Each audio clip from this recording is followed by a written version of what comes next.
Hello everyone, it's me, Philip, and Shawl from New Wave Aquatics, and today we are standing in front of our beautiful fish room for one reason and one reason only. to give our Hillstream Loaches a new tank. Currently they are sharing a tank with two of our super rare bristlenose plecos and some guppy males from a multicolored dragon line. Now, we want to try and attempt breeding the Hillstream Loaches. Now, in order for us to breed them, we actually need a species-only tank. And that's exactly what we're going to do today. Let's get started!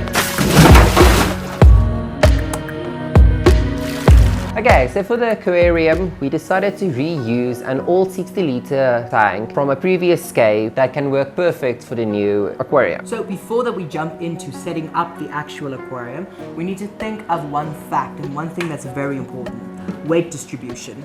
We need to add egg crates at the bottom, since this is going to be a very heavy rock-based build. So we need to have the egg crates so that we can distribute the weight evenly so that there aren't any cracks on the bottom of the tank and our tank breaks. I mean, wouldn't it be the worst freaking thing in the world if you are in bed and the next moment you hear glass shattering and there's just water rushing everywhere? Yeah, that sounds terrible. That's what we're preventing with this. Okay, so for the substrates, we decided to use pool filter sand because we aren't going to use any stem plants in our scape, but we are going to use some epiphytic plants that you can attach directly to the rocks. Speaking of rocks, I have a few of them here that we bought. These are just basic river rocks that we got from our local nursery, which I think is something that you will probably also do, or just go down to your local stream and go pick up some rocks that are very smooth. See, it's smooth rock. It's also not very big, it's very flat, so it'll work perfectly for the scape. The reason why we have flat rocks like this because it's a nice surface for algae to grow on. And why do we need algae on the rocks? Because Hillstream Loaches is off-wax grazers, Which is just a fancy way of saying they eat algae. and the microorganisms that live in the algae. But algae. Yeah, okay. So the reason why the rocks are smooth is also so that the hillstreams don't hurt themselves. So that's basically all that we have right now. If it goes with how the setup is going to be, we're thinking of doing a sloped kind of action, but I think it'll be better to show you and then explain. So why don't we take this bad boy and start setting it up. Okay, here you can see rocks. This is what we are going to use for the scape, and then some clean and washed pool pools. Very beautiful. And then we're going to scoop it up with that. As Shaw is beautifully demonstrating right now.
Welcome back everyone. As you can see, it's been a few days. The tank has been completely cycled. In the cycling process, we also added some fertilizer to promote algae growth so that there would be a food source once the fish are introduced. Speaking of introducing the fish, we did this yesterday. We quickly transferred them over, acclimated them first obviously, and then put them in the tank. As you can see, they're swimming around very happily, they look healthy, just a little bit skittish because like I said, we only transferred them yesterday. So now all we need to do is wait for them to start breeding. but we will keep you updated on the process. Now, in order to stay up to date with that process, you need to subscribe to our YouTube channel or go follow us on any other platform like TikTok, Instagram, and Facebook at New Wave Aquatics. The handles will be down below. Also remember to please give us a like and comment if you have any questions. Now, that's all that we have for you guys today.